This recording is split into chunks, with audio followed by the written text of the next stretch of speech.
Hello everyone, कैसे हैं आप सभी। मैं मोनिका सिंह आपका हार्दिक स्वागत करती हूँ मेरे YouTube channel law updates with Monica में। आज है नए साल का पहला दिन।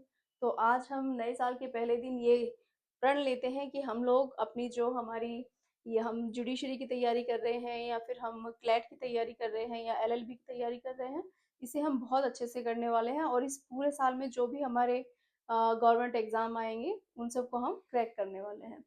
तो हम लोग क्या कर रहे थे, हम लोग कर रहे थे रेलेवेंसी ऑफ फैक्ट्स, है ना। हम लोग कर रहे थे चैप्टर 2। ठीक है, तो चैप्टर 2 के सेक्शन 25 तक हम लोगों ने कल कंप्लीट कर लिया था, जिसमें हमने क्या पढ़ा था। इसमें हमने पढ़ा था एडमिशन क्या होता है और कन्फेशन क्या होता है और कब कब ये चीजें रेलेवेंट होती हैं अलग अलग फैक्ट्स के तौर पे। ठीक है, तो आज हम करेंगे सेक्शन 26। उससे पहले देखो हमारा ये पार्ट क्या है ना। सभी एक अलग अलग पार्ट में डिवाइड है, तो हमें पता होना चाहिए। तो हमारा ये सेक्शन 26 से पार्ट स्टार्ट होता है जो कहता है स्टेटमेंट्स स्टेटमेंट्स बाय पर्सन,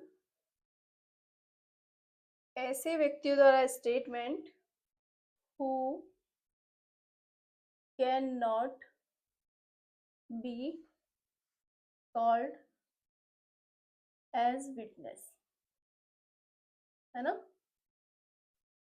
तो ये हमारे पार्ट का नाम है। तो ये क्या कहता है, ऐसे व्यक्तियों द्वारा दी गई स्टेटमेंट जिसको हम कोर्ट में विटनेस के तौर पर नहीं बुला सकते, है ना। आप लोग सोचिए कि हम कोर्ट में किसको विटनेस के तौर पर नहीं बुला सकते। अगर किसी ने स्टेटमेंट दिया है तो वो एज ए विटनेस कोर्ट में अपियर होना चाहिए, लेकिन हम उसको एज ए विटनेस क्यों नहीं बुला सकते। इसका देखो क्या रीजन हो सकते हैं। बहुत प्रैक्टिकल आप समझिए क्या रीजन हो सकते हैं। या तो वो पर्सन मर गया है ना, तभी नहीं बुला सकते ना हम। या फिर वो वी कैन नॉट फाउंड, वो उसको पाया नहीं जा सकता, वो इधर उधर चला गया, हम उसको खोज नहीं सकते, है ना। ठीक है। या फिर एक तीसरा जो ऑप्शन है वो ये है कि उसको अपियर कराने में कोर्ट का इतना खर्चा होने वाला है, बिना खर्चे के वो अपियर कराना मुश्किल हो जाएगा, है ना। तो whose attendance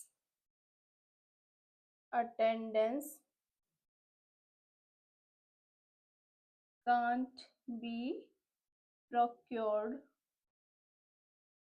without without an amount of delay or expense, which under the circumstances of this case appears to the court unreasonable। जिसमें कोर्ट को लग जाए कि भैया इसको बुलाने के लिए विटनेस को एक अच्छा खासा खर्चा करना पड़ेगा, तो ऐसे में फिर उसको विटनेस के तौर पर नहीं बुलाया जाता। ठीक है, तो यही तीन रीजन होते हैं कि यदि ऐसे व्यक्ति ने कोई स्टेटमेंट दे दी है और उसको एज ए विटनेस हम कोर्ट में नहीं बुला सकते, तो ये फर्स्ट ऑफ ऑल हमारे माइंड में होना चाहिए कि हम क्यों नहीं बुला सकते। या तो वो बंदा मर गया है, या उसको पाया नहीं जा सकता, कहीं चला गया है, हमें पता नहीं चला, है ना। हम उसको ढूंढ नहीं सकते इजीली। या फिर हमें पता तो है वो कहाँ है, लेकिन है ना उसको बुलाने में काफी देर लग जाएगी या फिर उस पर बहुत ज्यादा एक्सपेंस करना पड़ेगा। तो ऐसी स्थिति में उनको विटनेस के तौर पर नहीं बुलाया जा सकता। अब सिचुएशन क्या है कि यदि ऐसे बंदे द्वारा कोई स्टेटमेंट दे दी गई है, या तो वो रिटर्न में दे दी उसने, या वो वर्बली दे दी, है ना, और या वो उसने दे दी इलेक्ट्रॉनिक फॉर्म में। ठीक है, कैसे भी दे दी, मतलब या तो रिटर्न में दे दी या वर्बल दे दी, कोई एक ऐसी स्टेटमेंट दे दी, तो वो कब रिलेवेंट होगी। अब उसकी रेलेवेंसी पे क्वेश्चन उठता है कि ऐसा बंदा जिसने स्टेटमेंट तो दे दी है कोर्ट में, है ना, कोर्ट में नहीं सॉरी, एक स्टेटमेंट पास कर दिया है, तो अब वो हमारे जो हमारा फैक्ट इन इशू है ना, उससे रिलेटेड हम उसको कब नहीं बुला सकते, इन 3 स्थिति में नहीं बुला सकते, चाहे उसने रिटर्न में स्टेटमेंट दिया है या वर्बली दिया है। तो अब उसकी स्टेटमेंट क्योंकि मानी तो जाएगी, लेकिन द क्वेश्चन इज कि उसकी स्टेटमेंट कब रिलेवेंट होगी, है ना। तो उसके लिए क्या है, उसके लिए कुछ पॉइंट दिए गए हैं, देखिए। अब पॉइंट क्या है उसके, नंबर 1 ए पॉइंट है कॉज ऑफ हिज डेथ। ठीक है, मैं आपको ये इसके कीवर्ड से बता रही हूँ मैं आपको। यदि इस बंदे ने, इनमें से किसी भी बंदे ने, ठीक है, ये बंदा गया है मर, है ना, और उसने मरने के टाइम पे उसने अपनी जो उसका मौत का जो कारण था, है ना, उसकी डेथ का जो कारण था, ठीक है, उसको उसने, है ना, कहीं मेंशन कर दिया है, उसने कहीं मेंशन कर दिया है।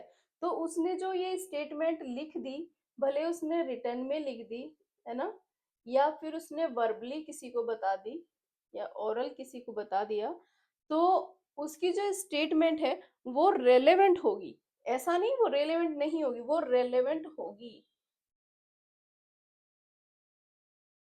ठीक है, तो ए पॉइंट क्या कहता है, देखिए, when the statement is made by a person as to the cause of his death or as to any of the circumstances of the transaction which resulted in his death, जिसमें ये बताया जा रहा है कि उसकी डेथ हो गई है, in cases in which the cause of the that person death comes into question, such statement are relevant whether the person who made them was or was not at the time when they were made।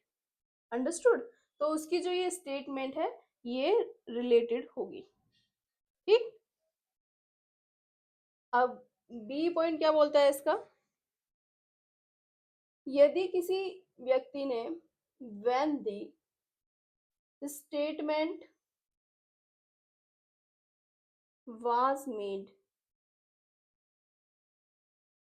Bye such person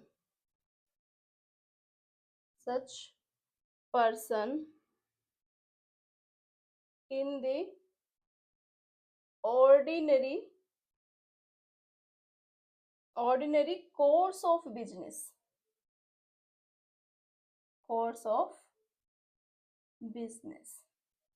इसका आपका keyword क्या है, course of business. यदि किसी person ने कोई statement दी है या किसी स्टेटमेंट की एंट्री कर दी है, कहीं पे लिख दिया है, किसी को बता दिया है अपने कोर्स ऑफ बिजनेस में, उसका जो काम है अपने उसके कारोबार के अनुक्रम में, सपोज उसने एक एंट्री कर दी किसी बुक में, है ना, ये वो बुक मेंटेन करता था, इसमें उसने एंट्री कर दी, सपोज ए ने बी से 1000 रुपीज लिए थे।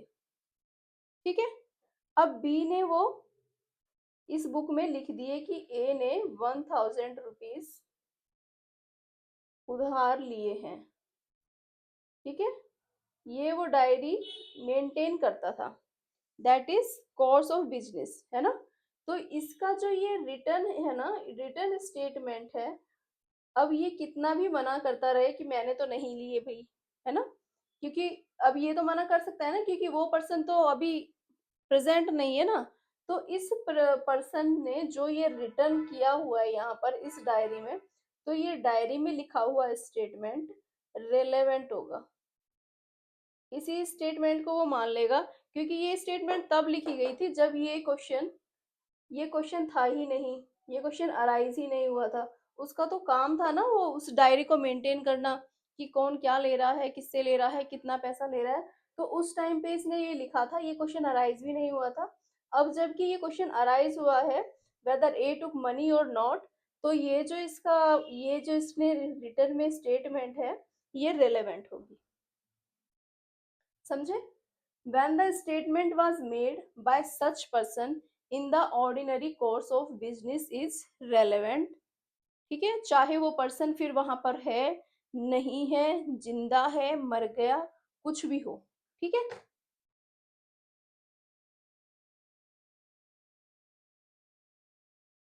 ठीक है भाई, तो ये चीज है। अब हमारा थर्ड पॉइंट क्या बोलता है? देखिए, मैं आपको बेयर एक्ट से इसलिए पढ़ा रही हूँ क्योंकि ये बेयर एक्ट की है ना, जो लैंग्वेज है, इसको इंटरप्रेट करना बहुत ही जरूरी है, बहुत जरूरी है, क्योंकि ये ही आपके काम आने वाला है। हमें स्कूल कॉलेजेस में ना बताया नहीं जाता, हम लोग भी पढ़े थे तब भी हमें बताया नहीं गया था कि बेयर एक्ट बहुत कंपलसरी है। बुक्स आप पढ़ते जाओगे, बुक्स में डिटेल टू डिटेल आप पढ़ते जाते हो, लेकिन जो बेयर एक्ट में है उसी से आप कोर्ट में जाओगे, है ना, कोर्ट में भी जाते हो तो आपको बेयर एक्ट की लैंग्वेज आनी चाहिए। आप जुडिशियरी की तैयारी करते हो तो भी आपको बेयर एक्ट आना चाहिए। तो क्यों ना हम अभी से बेयर एक्ट से पढ़ाई करें, क्योंकि जब पता नहीं होता ना किसी चीज का और वो चीज हो जाती है तो फिर वो बहुत प्रॉब्लम होती है ना, तब फिर लगता है कि अरे ये कहाँ थे, ये बेयर एक्ट क्या होता है। तो इसलिए अगर हम बेयर एक्ट से पढ़ाई करेंगे तो ज्यादा अच्छा होगा। अब हमारा सी टॉपिक क्या है इसका? सी क्या बोलता है? When the statement is against, ये चीज देखना ना, ये line, against the pecuniary, pecuniary और property interest, proper proprietary interest of the person making it,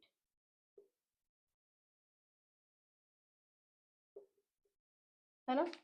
वो क्या बोलता है? यदि किसी चीज में उस पर्सन का कोई पेक्यूनरी या प्रोप्राइटरी इंटरेस्ट था, है ना, और उसके अगेंस्ट उसने कोई स्टेटमेंट दिया है। देखो, यदि किसी चीज के, ये पेन मेरा है, अब मेरा है तो मैं मेरा बोलूंगी, अब मैं ये तो नहीं बोलूंगी ये पेन मेरा तो है लेकिन मैंने उससे ले लिया था ऐसे ही। तो मेरा इंटरेस्ट है इसमें, लेकिन मैं क्या, जो अपने अगेंस्ट जो बात कर रही हूँ वो क्या रिलेवेंट होगी? अपने अगेंस्ट तो कोई बात नहीं करता है ना, अपने अगेंस्ट तो कोई नहीं कहेगा, चोर तो नहीं कहेगा मैं चोर हूँ, लेकिन जब वो कर देता है उस चीज को, है ना, हालांकि उसका जो इंटरेस्ट है, वो उसका इंटरेस्ट है उसमें, है ना, प्रोपेटरी और पेक्यूनरी इंटरेस्ट है, उसके बावजूद भी यदि वो उस चीज के लिए कोई अगेंस्ट चीज बोलता है तो वो चीजें रेलेवेंट होंगी, वो स्टेटमेंट क्या रेलेवेंट होगी उस पर्सन के अगेंस्ट। ठीक है, क्या बोलता है ये? when the statement is against the pecuniary or proprietary interest of the person making it, or when if true it would expose him, कि वो उसको expose कर देगी, है ना, कर देती, और would have exposed him to a criminal prosecution, और वो इस तरह से expose कर देगी कि उसको criminal prosecution में जाना पड़ जाएगा इस वजह से, और to a suit for damages। तो ये जो उसके अगेंस्ट द, है ना, अगेंस्ट हिज इंटरेस्ट है ना, that interest is pecuniary and proprietary, तो ये जो स्टेटमेंट है ये रेलेवेंट होगी। ठीक है,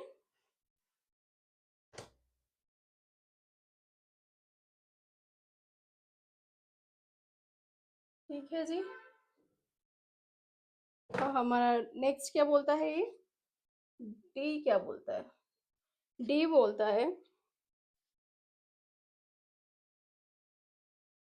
डी बोलता है यदि किसी व्यक्ति ने ऐसा स्टेटमेंट दिया है जो एक्सिस्टेंस पे क्वेश्चन उठाता है of any public right, public right और कस्टम और मैटर ऑफ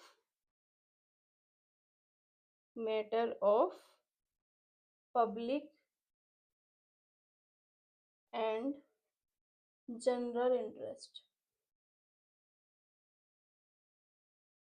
थोड़े बड़े सेक्शन है ये, 26, है ना, तो सॉरी, बड़े सेक्शन है, पर ये काफी सेक्शन काफी इंटरेस्टेड भी है, और साथ ही साथ प्री और मेंस दोनों के पॉइंट ऑफ व्यू से काफी इंपॉर्टेंट है।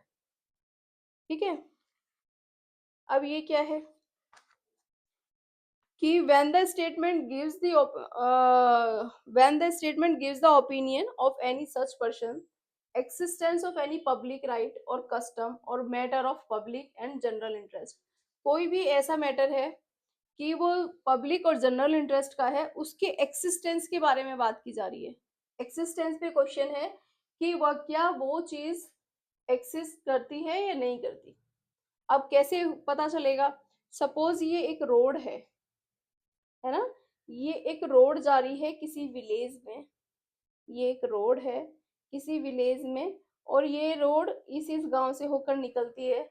तो इसके एग्जिस्टेंस के बारे में किससे आप पता कर सकते हो? इसके एक्सिस्टेंस के बारे में आप यदि उस गांव के सरपंच ने ये कह दिया, सरपंच होता है ना, जिसको प्रधान भी कहते हैं, बहुत सारी जगह प्रधान भी कहते हैं, है ना। तो गांव का जो सरपंच है या प्रधान है, यदि उसने कह दिया हाँ ये रोड यहाँ से जाती है भैया, इस तरफ चली जाती है, ये रोड इन गांव तक जाती है, तो सरपंच ने जो स्टेटमेंट पास किया, सरपंच का जो स्टेटमेंट है वो रेलेवेंट है। ठीक है, कोई भी ऐसा मैटर जिसमें पब्लिक और जनरल इंटरेस्ट है, ठीक है, और वो उसके एक्सिस्टेंस के पर क्वेश्चन उठा हुआ है कि क्या ये चीज एग्जिस्ट करती है ना, तो ये क्या, ये पब्लिक राइट और कस्टम की बात है। यदि सामने वाला person who has living there, like sarpanch और प्रधान, अगर वो लोग ये अप्रूवल दे दें या फिर ये एक्सेप्ट कर लें, ये स्टेटमेंट दे दें कि हाँ ये रोड यहाँ पर है, इस गांव में थी, या उन्होंने कुछ ऐसा बना रखा है कि उससे पता चलता है कि ये रोड यही थी, तो उनका जो स्टेटमेंट है, चाहे वो रिटर्न में है या ओरल में है या सरपंच वहां पर है भी नहीं, तो भी वो रेलेवेंट होगा।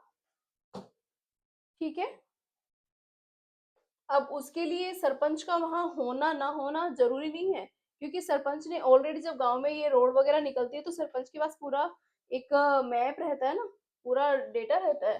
तो यदि उसको भी यदि देख लेगा कोर्ट, एक तो कोर्ट समझ जाती है कि हाँ यहाँ से रोड निकल रही थी, है ना, तो सरपंच का वहां होना ना होना भी कोई जरूरी नहीं है, पर हाँ उसने जो ये लिखा हुआ है, जो पास की हुई है चीजें, वो रेलेवेंट होंगी। ठीक है, अब हमारा आता है नेक्स्ट, इसमें कुछ ये 8 वो दे रखे हैं, है ना, 8 एक्सप्लेनेशन है, ये आपको अच्छे से करनी है क्योंकि ये मेंस के पॉइंट ऑफ व्यू से बहुत इंपॉर्टेंट है, और प्री में भी बीच बीच में से क्वेश्चन आ जाते हैं। काफी लंबा सेक्शन है पर इंटरेस्टिंग है, ध्यान से पढ़ेंगे तो हो जाएगा।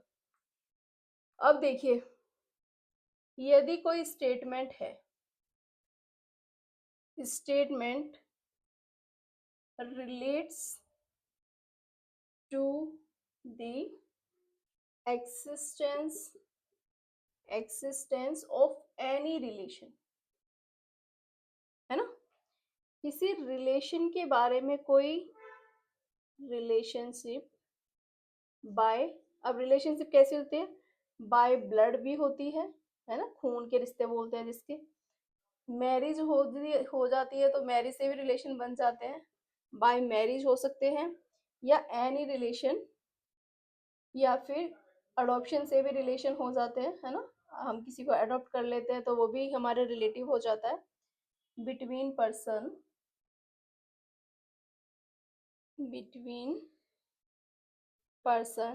एज टू हुज,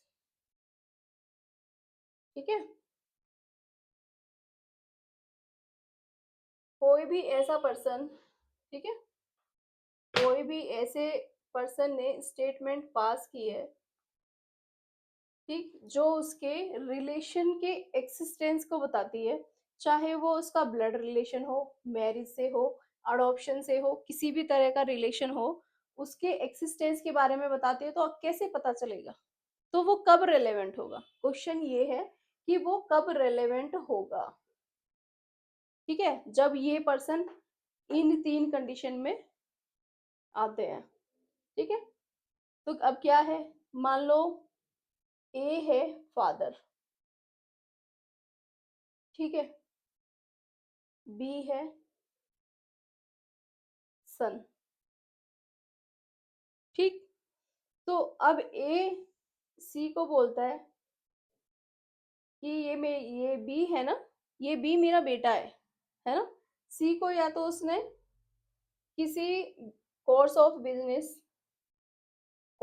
बिजनेस में रिटर्न में दिया हुआ है, रिटर्न में कहा था कि हाँ मेरा बी बेटा आपको कभी लेटर वेटर डाल, लेटर क्या मतलब कुछ मेल वेल करेगा, वो मेरा बेटा है, जो आपसे कोई फेवर मांग रहा है वो मेरा बेटा है ना।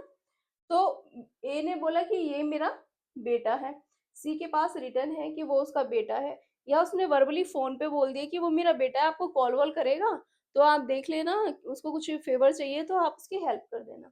अब ए तो वहां पर है नहीं भाई, अब है ना, कोई इश्यू अराइज हो गया, ए वहां नहीं है, तो इसका जो रिलेशन है ना, उस पर अब क्वेश्चन उठ गया कि क्या ये सच में ए का बेटा है।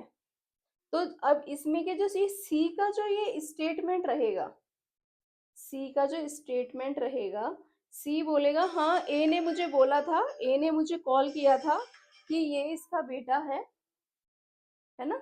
ए ने मुझे कॉल किया था कि हाँ ये बी है ना उसका बेटा है, और ए ने मुझे मैसेज किया या मेल भी किया हुआ है, आप चाहे तो मैं आपको दिखा सकता हूँ कि ये इसका बेटा है।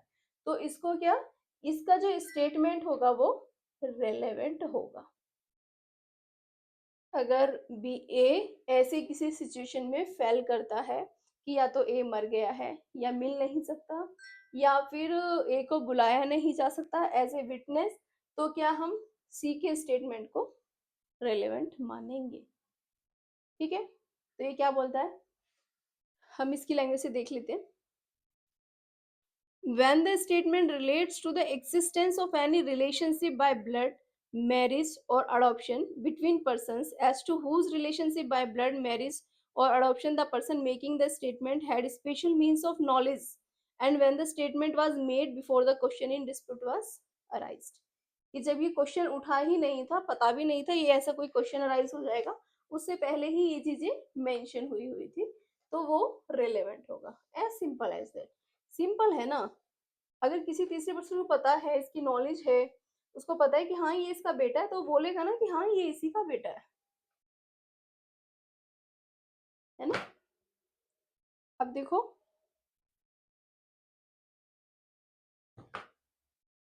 एफ क्या बोलता है, एफ पॉइंट, एफ बोलता है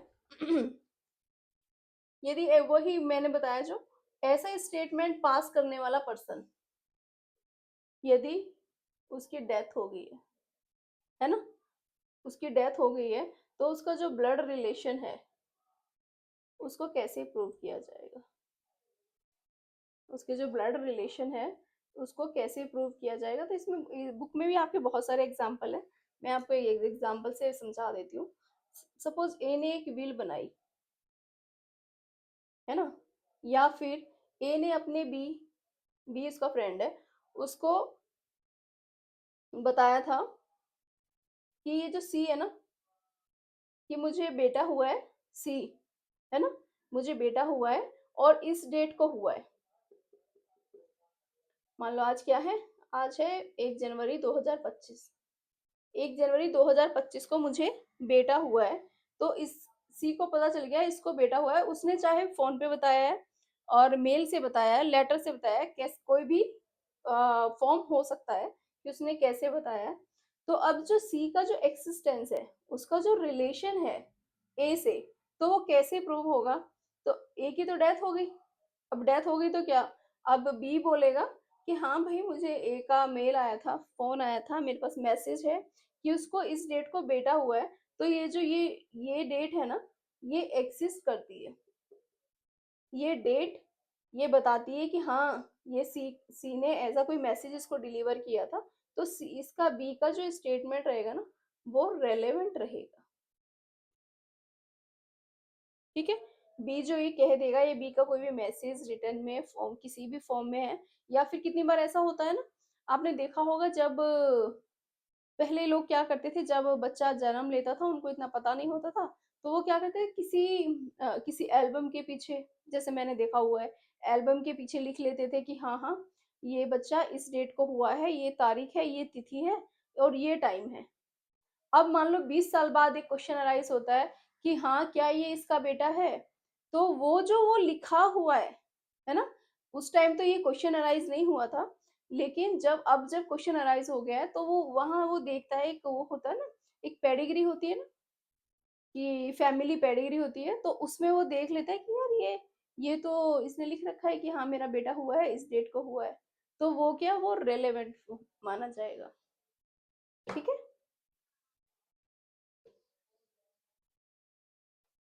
पहले लोग कर लिया करते थे ना ऐसे। देखो जैसे मैंने भी देखा है ना, मेरे कुछ रिलेटिव के यहाँ, उन्होंने एक एल्बम है, उसके पीछे लिख रखा है सबकी डेट ऑफ बर्थ क्या है, नाम क्या रखा गया, पंडित ने किस नाम से निकाला है। तो अब वो चीजें रेलेवेंट होंगी, अगर कभी कोई इशू क्रिएट होता है किसी रिलेशन पे, तो डेफिनेटली वो रेलेवेंट होती है ना। अब इसका जी पॉइंट क्या बोलता है, when the statement is contained in any deed, will, or other document which relates to any such transaction as is specified in clause A of section 11। देखिए यदि कोई किसी विल में, है ना, किसी डीड में या डॉक्यूमेंट में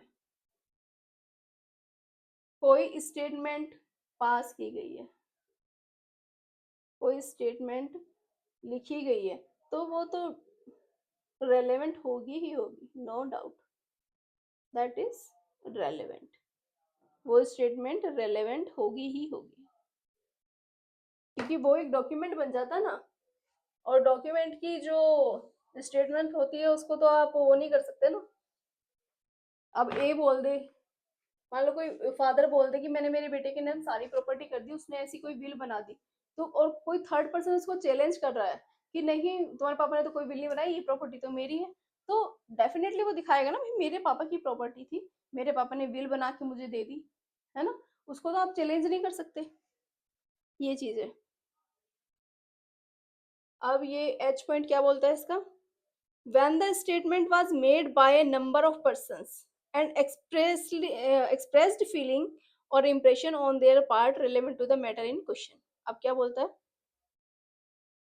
कि एक व्यक्ति ने, मान लो ए बी सी डी थे, है ना, ए बी सी डी में से किसी एक व्यक्ति ने मान लो ए ने ही कोई स्टेटमेंट पास कर दी, कोई स्टेटमेंट दे दी कि हाँ भैया इस ई पर्सन को हम चारों ने ही मिलकर मारा है ना, तो अब इनके बिहाफ पे भी भले ये ना दे, ये ना आए, लेकिन जो ए का जो स्टेटमेंट रहेगा ना वो रेलेवेंट रहेगा। ठीक है। कितनी बार ऐसा होता है ना, चार दोस्त होते हैं जाके पांचवे को पीट देते हैं, है ना, किसी कारण से, बिना किसी कारण से। ठीक है। अब पुलिस वाला आता है, पुलिस वाला पकड़ता है, दो तो पकड़े जाते हैं, बाकी पकड़े नहीं जाते। अब वो सामने वाला बोलता है भैया पांच, चार जने थे ये, है ना, पुलिस वाला बोलता है भाई बाकी दो का है। अब वो इनमें से एक बोल दे कि बाकी तो दो नहीं थे, हम ही दो थे, लेकिन दूसरा बोल दे कि नहीं हम चार जने थे, और वो भी बोल रहा है चार जने थे, तो उसमें क्या, भले ये लोग थे नहीं वहां पर, तो भी एक या दो ने जो भी स्टेटमेंट दी है ना वो भी रेलेवेंट होगी। ठीक है, वो भी बराबर के गुनहगार होंगे। अब हम इसकी बेयर एक्ट की लैंग्वेज से पढ़ते हैं। बेयर एक्ट बोलता है when the statement was made by a number of person and expressed feelings or impressions on their part relevant to the matter in question, as simple as that। ठीक है। तो ये section 26 में हमें कुछ 8 वो दे रखे हैं, है ना, और ये बहुत इंपॉर्टेंट है, आप इनको अच्छे से समझ के जाओ।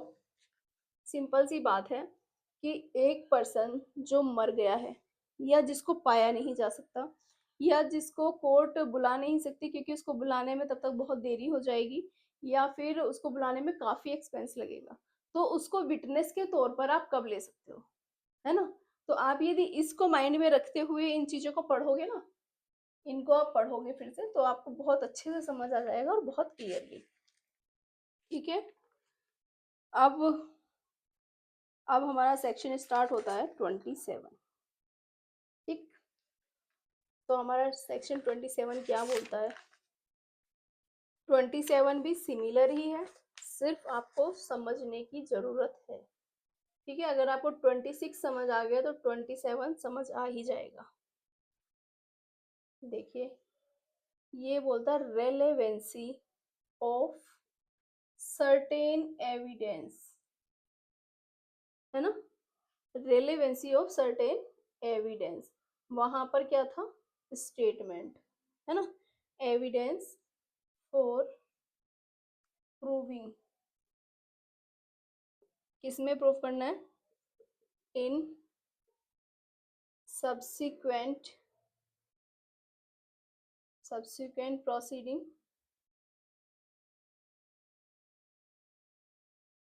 ठीक है, द ट्रूथ ऑफ फैक्ट, जो उसने फैक्ट दिया है उसका जो सच है ना, truth of facts they are in stated. ठीक है, तो अब देखो, कोई सर्टेन एविडेंस है, उसको प्रूव करना है इन सब्सिक्वेंट प्रोसीडिंग, है ना, तो वो कब रेलेवेंट होगा? उसकी जो फैक्ट की जो सच्चाई है उसको हम उसको प्रूव करना चाहते हैं, लेकिन वो रेलेवेंट कब होगी? देखिए, अब इसमें क्या होगा, यदि क्या होता है कि यदि किसी व्यक्ति ने ऐसी कोई स्टेटमेंट या ऐसा कोई फैक्ट दिया है, किस किस में दिया है? इन ए जुडिशियल प्रोसीडिंग, है ना, जुडिशियल प्रोसीडिंग, और before in a judicial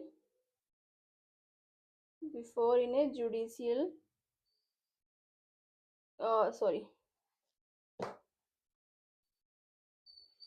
before, थोड़ा ऊपर लिखूं यार, बहुत नीचे हो गया, है ना। ठीक है, इसको अपन हटाएंगे। ठीक है, क्वेश्चन क्या है हमारा? क्वेश्चन है हमारा relevancy of section 27, relevancy of certain evidence, है ना, सर्टेन एविडेंस। ठीक है, in subsequent proceeding, in subsequent proceeding. ठीक है, क्वेश्चन ये है कि वो कब रेलेवेंट होगा। अगर आपने कोई एविडेंस दिया है, इन्हें किस में दे सकते हैं? जुडिशियल प्रोसीडिंग, कोई जुडिशियल प्रोसीडिंग चल रही है उसमें दिया है। ठीक, ठीक है जी, या फिर किसी ऐसे पर्सन के सामने दिया है, before a person who is authorised,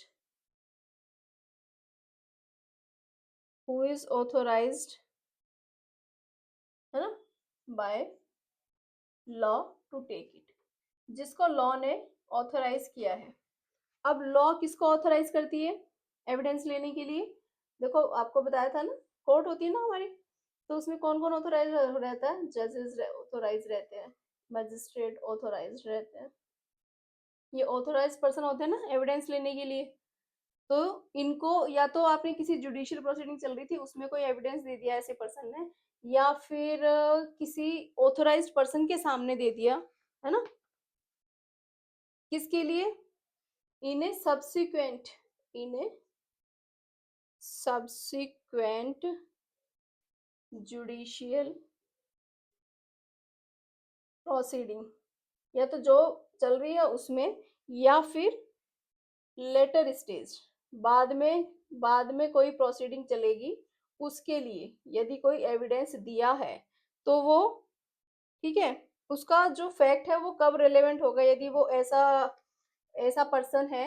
देखो, यदि कोई पर्सन जिसने एक स्टेटमेंट दी है वो पर्सन मर गया, मिल नहीं सकता, या फिर उसको एज ए विटनेस उसको वो केपेबल नहीं है कि हम उसको कोर्ट में लेकर आए, तो उसका जो एविडेंस है वो कब रेलेवेंट होगा, है ना, जब उसने या तो वो जुडिशियल प्रोसीडिंग में, ठीक है, या किसी ऑथोराइज पर्सन के सामने दिया है, तो वो तो या तो वो तब रेलेवेंट होगा जब वो प्रोसीडिंग चल रही है ना, या फिर बाद में उसकी लेटर स्टेज में यदि कोई प्रोसीडिंग चलने वाली है तो उसमें रेलेवेंट होगा।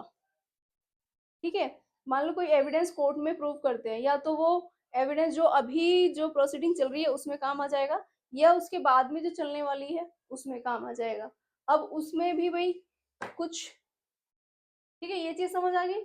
अब इसमें ना कुछ प्रोविजन है, प्रोवाइडेड है, प्रोवाइडेड मतलब कुछ परंतुक, परंतु बोलते हैं ना हम, किंतु और परंतु, प्रोवाइडेड दैट, अब वो कब होगी रेलेवेंट, ये चीज देखना, है ना, रेलेवेंट तो होगी, लेकिन उसमें भी कंडीशन है। अब कंडीशन क्या है कि ये जो ए और बी दो पर्सन थे, है ना, ये ही दो पर्सन होने चाहिए, ठीक है। आप ये चीज समझिए, ये एविडेंस तो रेलेवेंट होगा, या तो उसी प्रोसीडिंग में होगा या फिर लेटर स्टेज की प्रोसीडिंग में होगा, लेकिन ये ही दो पर्सन होने चाहिए, तभी होगा कि हमने जो जो एविडेंस उस पर्सन ने दिया है, इन दो पर्सन के बीच में डिस्प्यूट था, ठीक है, इनके बीच में इशू चल रहा था, तो वो इन्हीं के जो मैटर था ना जो कोर्ट में, वो इन्हीं के बीच में होना चाहिए, तब वो रेलेवेंट होगा। यदि उसमें सी भी ऐड हो गया ना, तब वो रेलेवेंट नहीं होगा, ठीक है। एक तो पॉइंट ये दे रखा है इसमें, ये जो प्रोविजंस होते हैं ना, इसको छोड़ना नहीं, भी प्रोवाइडेड जो दिया होता है, जो परंतु किंतु परंतु दिए रखे होते हैं, वो ये होता है। अब ये क्या बोलते हैं, या तो सेम पार्टी हो, पार्टीज सेम होनी चाहिए, पार्टीज हो या उनके लीगल रिप्रेजेंटेटिव हो, जो भी हो सेम होने चाहिए, ठीक है, एक चीज, है ना, तो परंतु को छोड़ना नहीं, ठीक है, रेलेवेंट तो होगा, ऑफ कोर्स होगा, कोई एविडेंस है उसको कंसीडर तो किया जाएगा, लेकिन नंबर वन, सेम पार्टीज होनी चाहिए, सेम पार्टीज और लीगल रिप्रेजेंटेटिव, ठीक है, थोड़ा साफ साफ लिख दूं ताकि आप लोगों को प्रॉब्लम ना हो, है ना। अब इस बोर्ड पे तो ऐसा ही होता जी, ठीक है, जिनका उसमें इंटरेस्ट है।